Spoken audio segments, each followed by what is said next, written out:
Hey everybody, it's SusieQue96. We're back with Sweepin' the Dirt, my little visit to metal detecting and all sorts of things that involve. Cynthia! Hi, Cynthia! Got quite a few folks here already. I'm excited to see that. Got a couple new folks already, and I actually do have a show planned for tonight, which, considering the day I've had, it's a miracle. So I'm gonna hit you with the bad news first, and then I'm gonna go on and do what I had planned to do. The bad news is I went to the eye specialist up in Roanoke today, and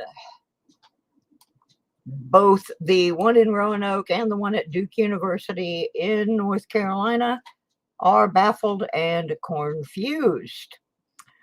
They say they have never seen anything like what is on my imaging.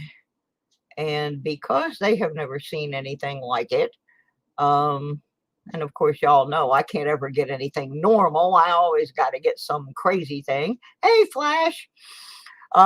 Anyway, on April the 21st, I have to go back to Roanoke, and they are going to have to do a biopsy on my brain because they're seeing some stuff around the back of my eye and down the side of my skull that they don't like.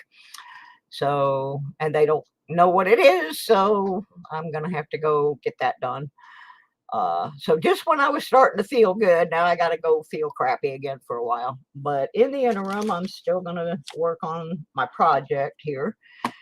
And let me say hello to everybody, because I got some extra people here that I haven't said hi to yet. So I'm going to scroll up to the top and just start at the beginning. John Jacobs, George Kimball, aka Fluffy. Fluffy got a new detector. Fluffy got his Apex. I told him to go watch some Clark's Cove because they have some Apex machines, and I think that'd be a good place to start because they are fine hunters. Arnie C is in the house. I'm in the house.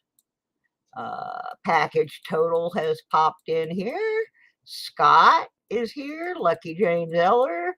My friend Cynthia Swearingen, my simplex sister. Mark Thomas is in the house. Flash in your pan. Wicked Digger, welcome, welcome. Who else we got in here? I think I already said hi to Mike and Flash. My glasses are pretty messed up right now. My new ones were supposed to get here today, but they didn't. Hey, Archaeology Mikey. All right, we got quite a crowd. And my new project, I haven't seen anybody do this yet. And I thought, since I haven't been able to get out much to detect, I should at least come up with something that enlightens people about detecting in different areas. So I came up with this idea of every show we're going to visit a different state. Now, some of the states, there are a bunch of detectorists on YouTube that mention their state by name, or I happen to know what state they're in. I didn't have a whole lot of luck with the first one on the list, Alabama, but I did come up with one of my favorite videos, and it's old, but it's from exploring Alabama. And one of the really cool things that happened, I mean, it wasn't cool at the time that it happened, it was pretty sad. Back in 1972, there was a truck accident that happened in Alabama, and the truck just happened to be hauling newly minted pennies. Well, unfortunately, the driver of the truck was killed. The truck flipped, and all this whole truckload full of pennies went on the ground into a stream. They went everywhere. Well, the fine folks from Exploring Alabama went out to what they call it Penny Creek now, but that's not the real name of it. But they went out there to detect pennies. So I ran so far away, said he smelled a burger because archaeology Mikey was here. That's good. That's good. Hey, furry, welcome, welcome. Anyway, I'm gonna try to put part of the video from Exploring Alabama up here from when they went out to where the truck had spilled all these pennies. Now, while in theory it sounds like a good idea, they were newly minted pennies according to what the newspaper article read. So, I mean, how many 1972 pennies would you want to detect? But I guess if there's 500,000 of them out there, you could scoop up some money. So we're going to find out real quick if they were all actually newly minted pennies or if it was just a mixed load of pennies. So I'm going to see if I can pull that up. But before I do, I got to show you something real quick if I can get it to appear for me. And that is, a couple weeks ago, I asked a question if anybody could think of a child who might want a metal detecting t-shirt, because I had some children's shirts, and someone suggested that I send one to Digging with Squeak. So I did. And let me see if I can get this up here. Doobie doobie doobie doobie doo. I'm so blind. There we go. Let's see if we can pull this up here. And there's our little squeaker with her t-shirt. So there is Miss Squeak. And she got her Calico shirt and sent me this lovely photograph yesterday of her holding up her Calico shirt. So to those who reminded me that Squeak would fit into one of these shirts, thank you very much, because she reminds me of me. I really like that little kid. She is so cool.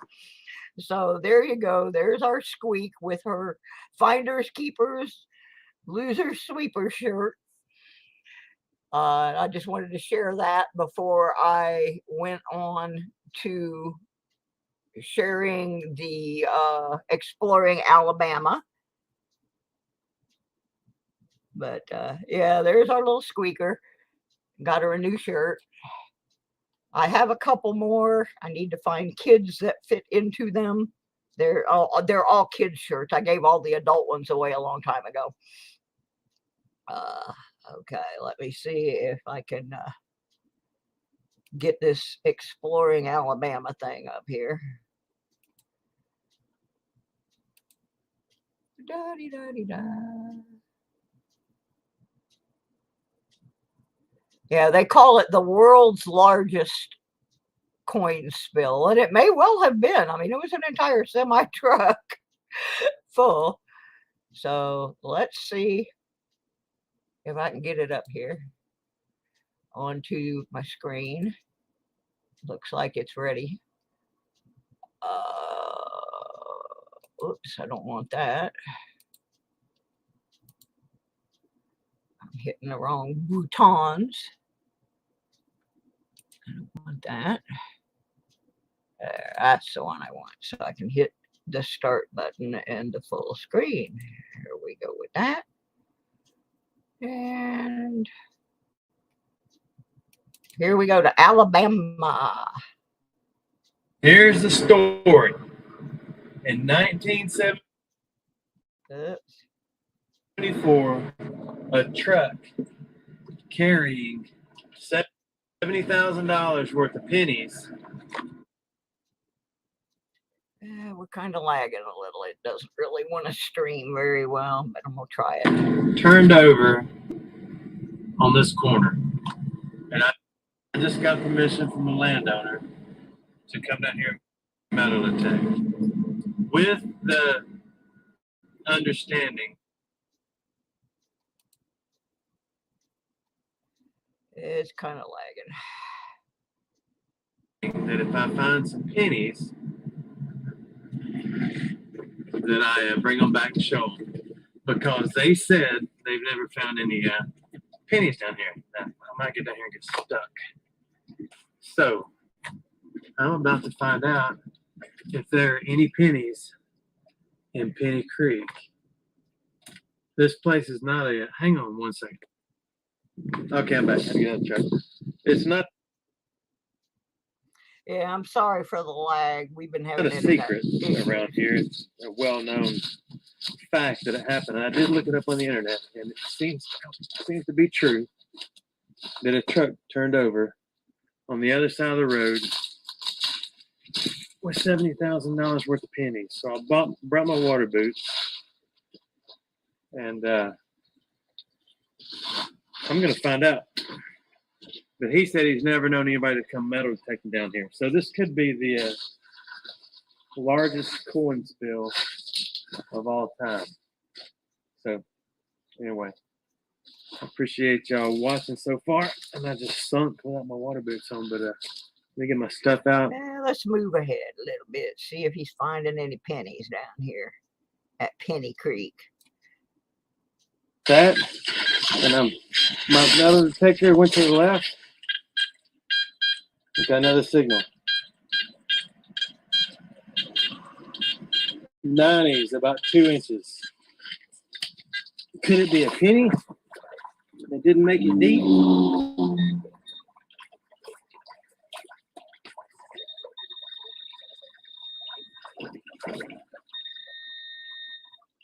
If it's moving a lot,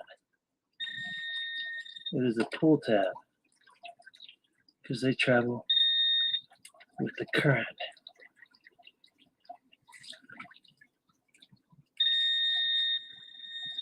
Let's see what he's got. Hey, Lou, how are you? It's not a penny. That's not a penny. It is a horseshoe. That doesn't even What's really look left like a of it? Horseshoe. Well, I guess it's the top half of a horseshoe. I thought it looked more like a spur. Just give me one horseshoe on the rocks. Looks like a spur to me. Where's on the rocks? Come on. That thing's done some time in here. Anyway, that Still thick up in here. That may not be a horseshoe, but if you want I found to, a lot of horseshoes, so yes, I know what a horseshoe looks like. But that one is thin. Rub some of the.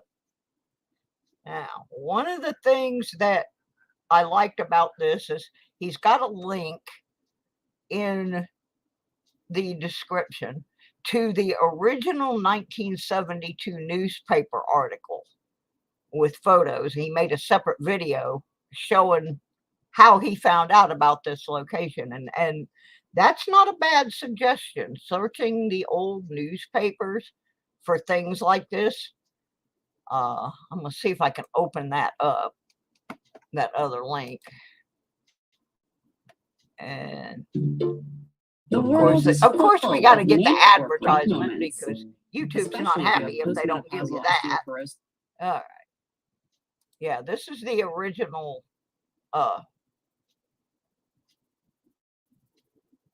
accident where the truck flipped over. Yeah, this is an old video.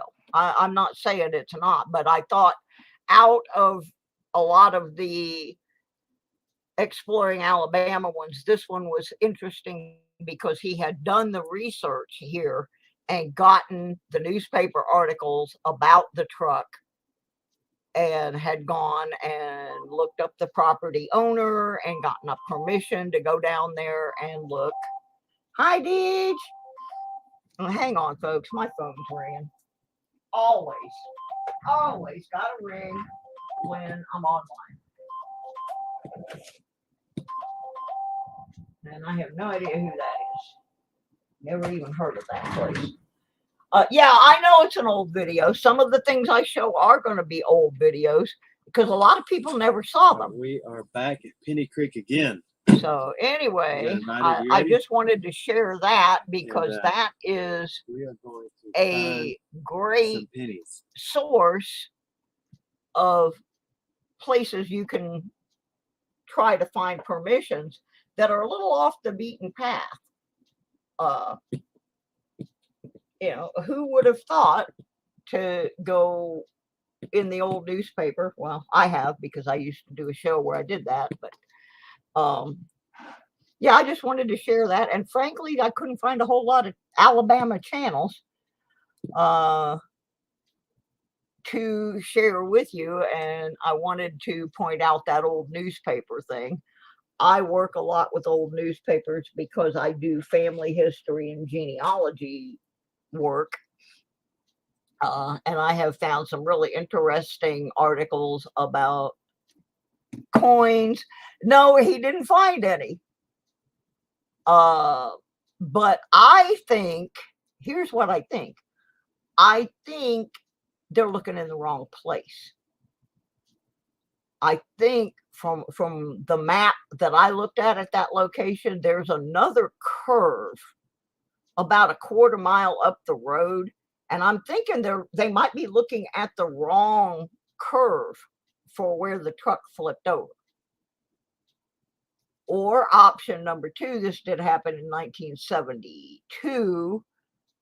So those coins could be pretty far down. You know, they could have done some dozing along the edge of that road or whatever.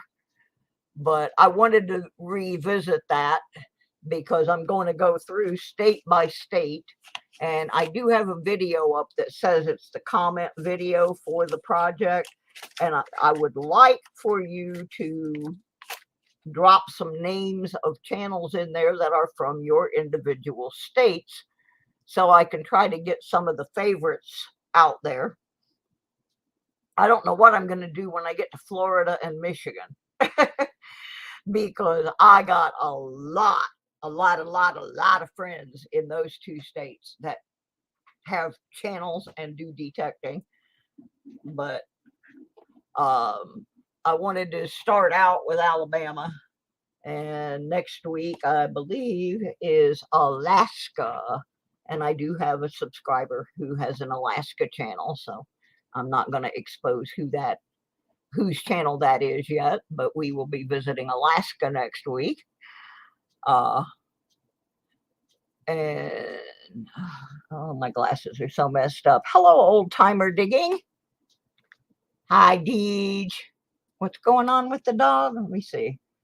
Thought I would pop in and say hi, waiting for a carpenter to show up with his plans to build a foot fence for Pam's dog, Chance, because he's a runner and can jump my standard fence.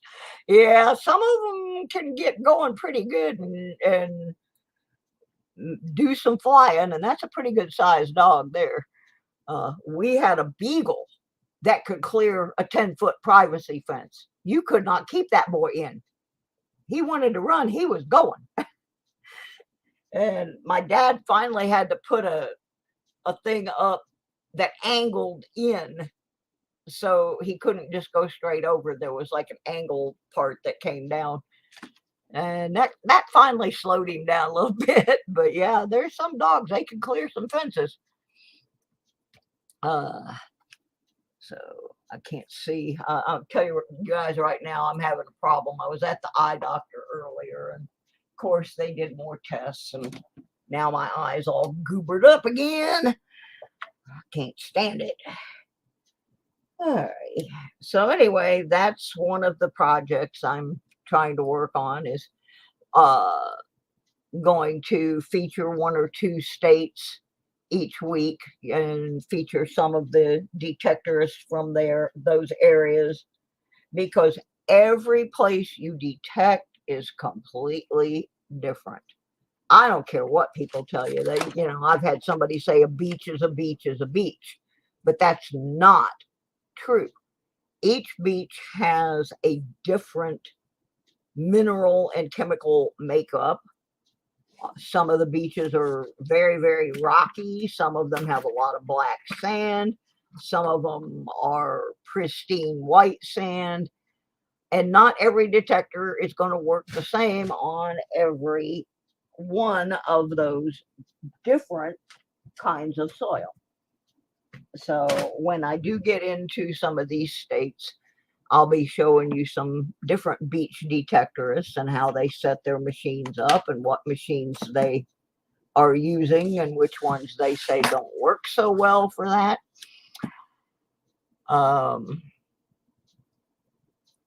Because of the news I got today at the eye doctor, some of this stuff is probably not going to be live streamed. It's just going to be videos. I will try to premiere them if I can.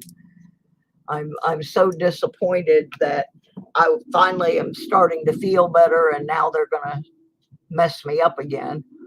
He said that the recovery time on this biopsy is going to be about 2 to 3 weeks, and I'm going to look like somebody hit me in the face with a hammer. So you're not going to see my happy little face on here anytime soon for that reason. I also had to call my brother today and mooch money from him. Well, actually mooch a product, because they don't want me staying by myself when I first have this done. And there's most likely going to be a subsequent surgery after it. Well, I don't have a sofa. I have no couch. I have a little chair in my living room. That's it.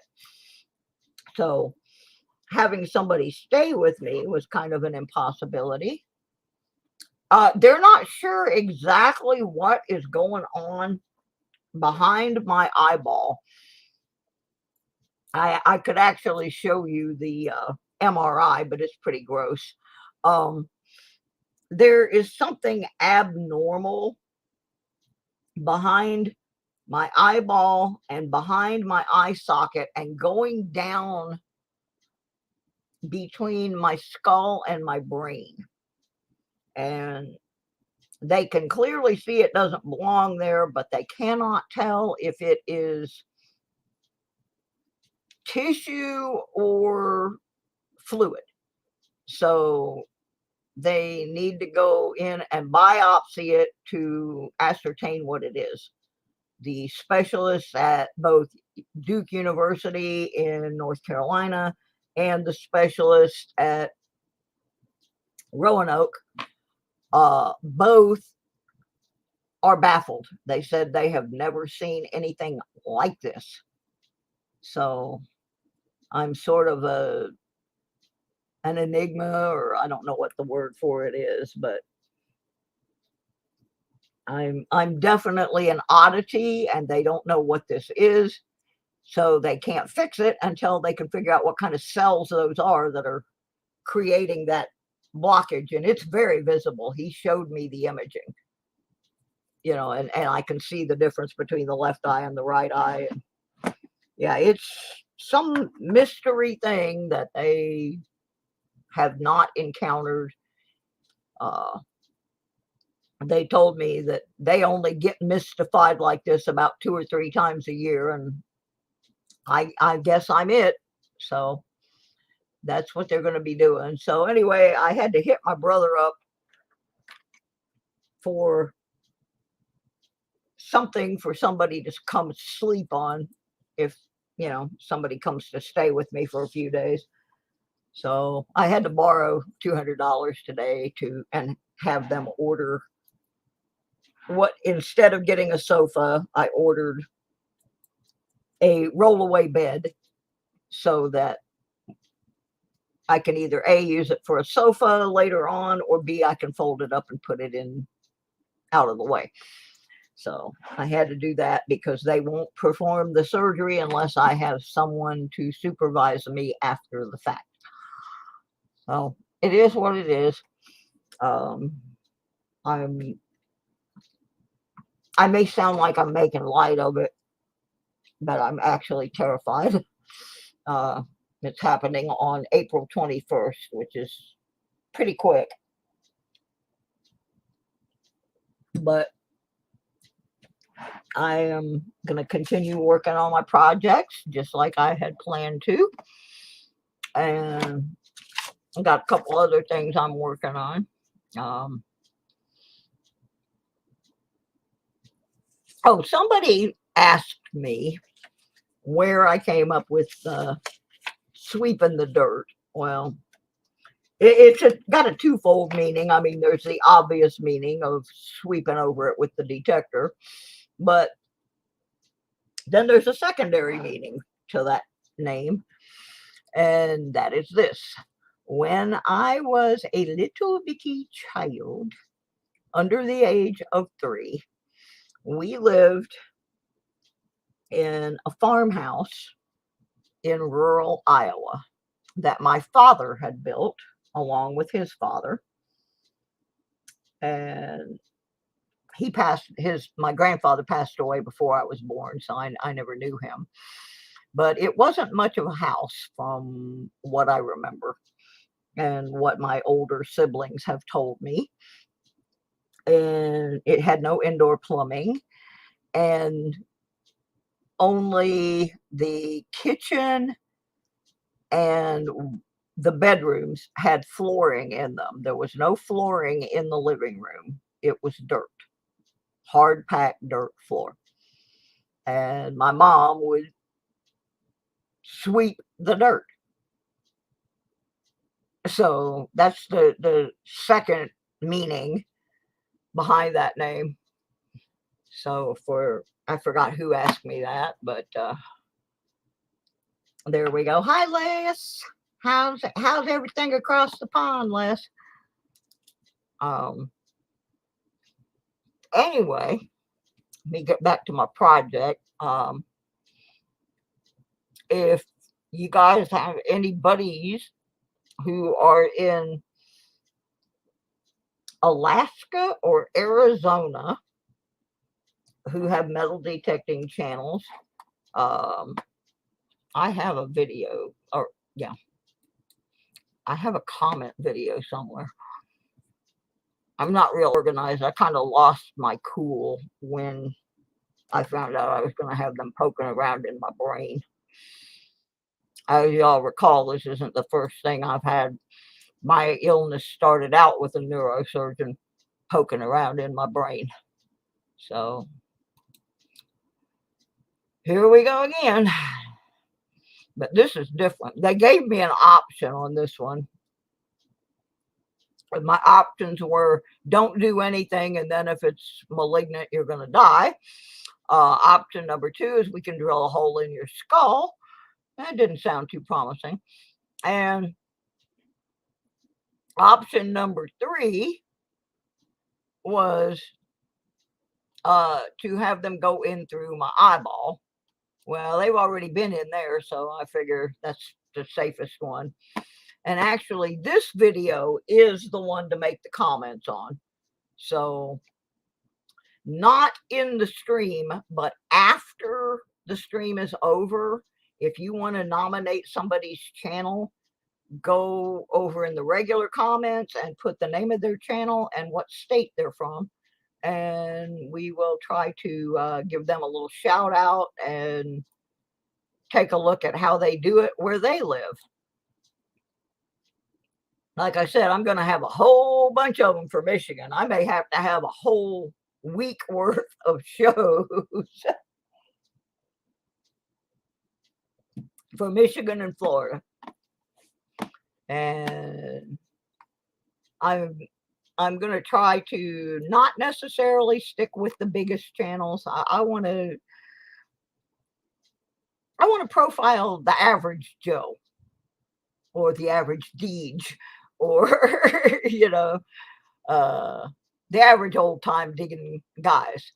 I don't necessarily want to pick the biggest, most professional channels because sometimes they cut out the best stuff. They cut out the problems and they cut out the the trash, I try to show everything as far as what I dig. I mean, I don't have to show every single hole, but I want to see if I went to a place and all I found was pull tabs, bottle caps, can slaw. And I want people to know that, because I don't want them to waste their time going out there. If I've been there 3 times and that's all I found was trash, that's probably not a good investment of your time. So, like I said, sometimes the bigger channels just cut all that stuff out and you never really see what's really going on. They show you, oh, I found this gold ring, but they don't tell you it took them 7 hours to find that gold ring, and everything else they found was crapola. So anyway, that's what's happening. And I had planned on making this a much longer program, but like I said, I have been to Roanoke and back, and that's about 250-mile round trip, and got a lot of bad news and a lot of poking in my eyeballs. So I did get the Alabama stuff pulled up, but not much else. The other thing I would appreciate you putting in the comments is if you have some specific questions about detecting in general, or about the simplex, please let me know over there, and I'll try to answer them in an upcoming edition. Oh, and I want to talk real quick about the detector I got from my brother. It was branded for Calico as a Titan 3000 XD, and it came with this pinpointer that looks like what they pat you down with at the airport. And it also came with a little trash shooter, the little small coil, and that's really cool. But I couldn't really find out too much about it. And then, but I kept looking at it going, yeah, this thing looks like a bounty hunter. This looks like a bounty hunter. So I got with Mark Thomas and Deej, and we did determine that it is, in fact, in reality, a detector that is still marketed today as the Bounty Hunter Discovery 3300. Well, once I knew that, there were a lot of videos available about the operations of that machine. So I took the machine out of the bag and decided I was going to take it down the road here and try it out. Well, somehow the bolt that holds the coil onto the shaft broke off inside the nut, and it looks like it's made out of plastic. So I didn't get to do a whole lot of testing before that happened. So I stuck the bolt back through there and stuck some tape on it and finished my little tests, which I will make into a video shortly. And I decided that I wanted to put the thing back in its original condition. This was my brother's machine, and it was kept immaculately clean and so forth. So I wanted to put it back in its original state. And to that end, I called First Texas, who make Bounty Hunter, to see if I could get this bolt and nut replaced. Now, the last time I broke something like that, it was on a Garrett, and when I called them, they just sent me the thing. But I didn't have any objection to paying for it until I was told it was going to cost me $14.99 plus shipping for a bolt that I can go over to Lowe's and buy for $1.50. And I was flabbergasted. I really was. I was just shocked. And then the guy who was trying to sell me the $14.99 nut and bolt told me, or you can go to Lowe's and get it for $1.50. And I kind of laughed about that. But that wasn't the end of the story. I told him, no, I'm not going to pay $14.99. That's a little obscene. Thanks anyway. So then I went on their website, and they've got the little kit on there with the bolt and the nut, and it's only $4.99 on the website. So why are they trying to charge me $14.99? Well, then I was a little bit mad, and I said, I'm not even going to pay the $4.99 now. I would have happily paid that before, but not after they tried to get me for $14. So I thought about it for a couple days, and I made a post about it in my community on YouTube, and a lady emailed me back and said, email this man and tell him what happened. So I emailed this nice gentleman named Russ over at Bounty Hunter First Texas and explained to him what had occurred, with the $14.99 quote, and then the $4.99 on the website, and the go buy one for $1 at Lowe's. And because I just couldn't fathom where that $14.99 thing came from. So anyway, I do want to give you the end of the story, which is that they are sending me the bolt and nut at no charge, and they are making sure that their customer service people on the phone are quoting the same prices as the page on their website. Because that was a pretty big difference in price. We're talking a little piece of plastic. I was like, no, I ain't paying that. So I will be putting it back to its original state. Okay, Mikey, I'll do that. I will do that. Absolutely. It's sitting right here. It's nice and warm. M3 took a nap on it earlier. And right under yours is Les's. Those are the only ones on that table. And then I still have James Eller's. His is ready to go. I just haven't done it.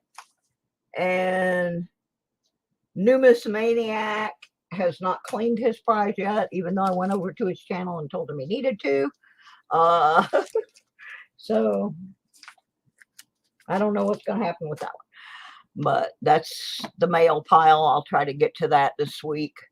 I forgot I had this big whoop-de-doo going on with my eye, and I really was not prepared for getting the news I got.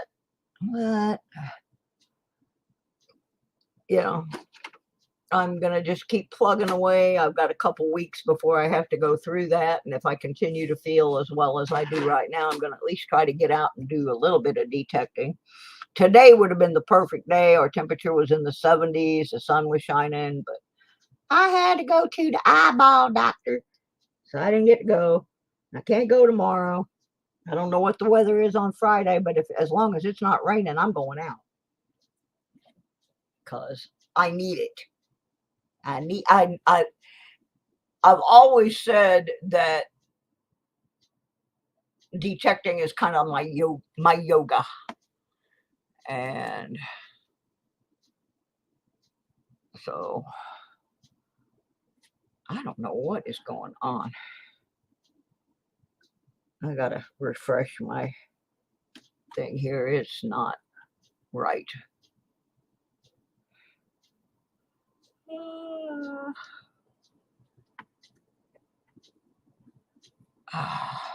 Let's see if that helps at all.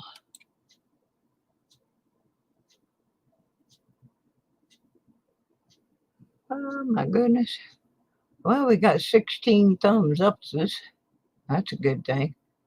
I didn't think I'd get any. All right.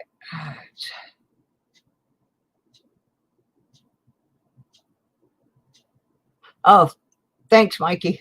Appreciate that. All right. I accidentally closed my night bot. Not that I really needed it open, but I don't have a whole lot of folks left. Well, I got 5 people.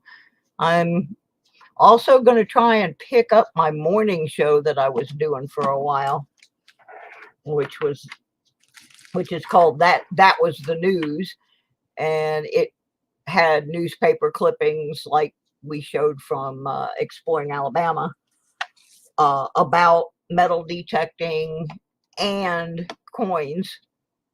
That I was running between 7 and 8 in the morning, usually around 7:30 after I took my meds. And I'm going to try and pick that back up because I enjoy doing it. It's a short show. It only runs about a half an hour. I've got to keep them short with my eye things. Just got to right now, but I don't want my channel to completely die again like it did the last time. So I'm going to be doing a lot of shorter things to just try and stay in touch with everybody. And like I said, I was shocked when I found out they were going to have to do what they're going to do. I think they were too. They thought this was going to be a cut and dried case of either Graves' disease or a damaged optic nerve, and it does not look like it's either one of those. And the experts are baffled. Leave it to It'sSusieQue96 to confuse things. Yeah, lucky me. Guys, I have something I have to take care of real quick. I will be back in a couple of minutes. I've got a cat issue.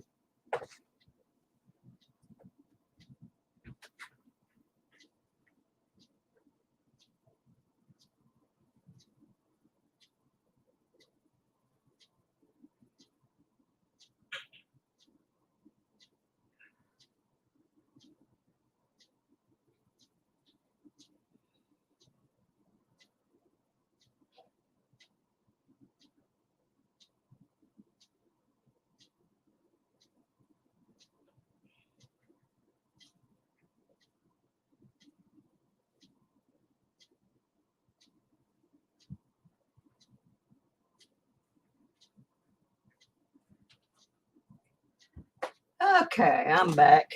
I created the cat issue. On the way back from the doctor, we stopped and got food. I did not eat all my food, and it was in my little tote bag. And apparently M3 thought there was a snack in there for him in the form of a chicken sandwich. So I had to rescue my chicken sandwich. He doesn't need to be eating that stuff. So, anybody have any detecting questions? Anybody at all? If not, I'm going to end my show a little bit early and try to digest what I was told today. It's a little much, but I'm trying desperately not to let panic or depression set in. I'm gonna have to resolve myself to whatever the higher powers think need to happen with me. But in the interim, I am not giving up on my shows, and I'm actually gearing up to do some better stuff. I will tell you, one of the videos I'm working on isn't exactly a detecting video, but it's about what to do with the things that you find and identify. Oh, well, that's very sweet, Arnie. I appreciate that. Yeah, I've got a whole box over here by my computer of assorted jewelry items that I have found. And some of them are in pretty bad shape because they've been in the dirt for a while. But what I'm going to do is break out the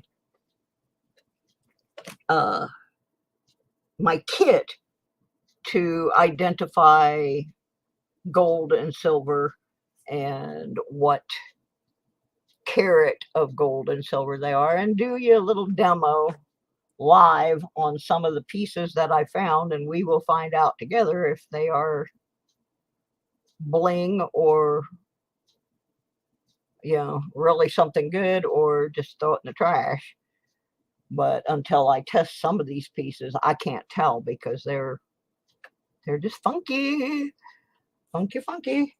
And I'm going to throw a tip out here for you, because I see people do this all the time in identifying their finds. And what I see, and it's primarily with sterling silver, but I had a gold piece that was like this as well. There's fakes out there, people. Now, just because a ring says 925 in it doesn't necessarily mean it really is 925. You take first thing you want to do is take a magnet. If it's fixed to a magnet, it's not 925. There are websites like Wish and some of these other Chinese discount sale sites that sell rings that are marked 925 that are not. I found a beautiful bracelet one time. I thought I was rich. Marked 14K. It's not. On the other hand, I have found rings, and I personally am wearing a couple of rings that have no markings in them at all. And I have seen people say, well, it's not marked, it's just junk. Honey, if it rang up like silver or gold, whether it's got a mark in it or not, you need to test it. Because some of my rings I have been wearing for over 40 years. And when I got them, they had marks in them. But over 40 years, those 925 marks and the 14K marks have worn off. The very first gold ring I found detecting has no mark in it. But it is a very old signet ring with a name on it. And it is 14K. It tests out to 14K. So don't let the marking or lack thereof fool you, especially if it does not have a mark. Because, like I said, I've got, right now I am wearing 1, 2, 3, 4, 5, 6, 7, 8 rings. 7 of those rings I know for a fact are sterling silver. The 8th one is white gold. None of them, well, no, one of them has a mark in it. All the rest of them I have been wearing for so long, the markings are gone. Get you a little magnet and take it with you when you detect. That'll be your first clue whether something is the real deal or the bling steel, because gold and silver don't stick to magnets. So that's my little advice for you today, is don't be fooled by the fact that it's got a 925 mark in it. It may not be 925. I got a bunch of rings that I bought a couple years ago, and they were all marked sterling or 925. And when I actually sat there and went through the box, there were 7 or 8 of them that stuck to a magnet. They were fakes. And by the same token, like I said, that one gold ring that I found, it did not say anything on it, but it had the look. It rang up like gold. And I brought it home and I got out the test kit, and it tested out to be 14K. And I still couldn't believe it, because it was my first gold ring. So I took it down to a jeweler and had him test it, and it tested out to 14K. There's not a mark in it that says 14K. But the ring is old.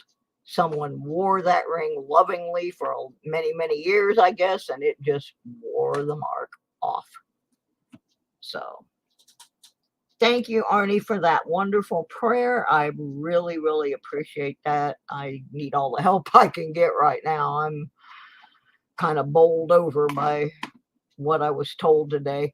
And the weird thing is the staff in some of these offices, they are so businesslike that they can't quite grasp when somebody has been given some really bad news. And they, they're like, well, let me set you up here with your surgery and answer these 947 questions. And I'm like, excuse me, could you give me like 5 minutes to digest what the doctor just told me? I mean, I'm sitting there going, bawling my eyes out and freaking out. And she's like, oh, have you had any problems with blah, blah, blah? I'm like, in my head, I'm like, shut the H up. Yeah, I didn't say that, but I just wanted a few minutes to wrap my head around what was happening. And I wasn't getting it. And finally, I just told her, I said, look, honey, you're going to have to give me a couple of minutes. I said, I just got blindsided by this. And then I looked at her and said, pun intended, and she didn't get that either. So, oh, well. Anyway, that's what is going on. I hope you enjoyed the little Alabama thing at the beginning. Don't forget, after the video ends, to leave a comment on a channel you would like to see me do a little blurb on, and what state that channel is from, so that we can try and maybe tie it in with some of the other things we talked about, like newspaper articles and different kinds of soil and different ways of hunting, because every state is different. Everything I have done here in Virginia has been completely different than the hunting that I did in Georgia, and it's been completely different than what I was doing in Florida. It's never the same. Thank you, Deej. I love you too, sweetie. Tell Pam she's in my prayers. I've been praying for her a lot, and I've been praying for my friend Dave. I can tell you all about Dave. Dave is a musician. He was in a band called Firefall, and he was also in the Marshall Tucker Band. And Dave is going through his second round of chemo with cancer. So if y'all could pray for my friend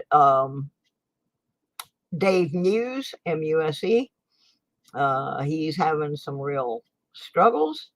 Hey, Mississippi Mary. Mary, did you get your book yet?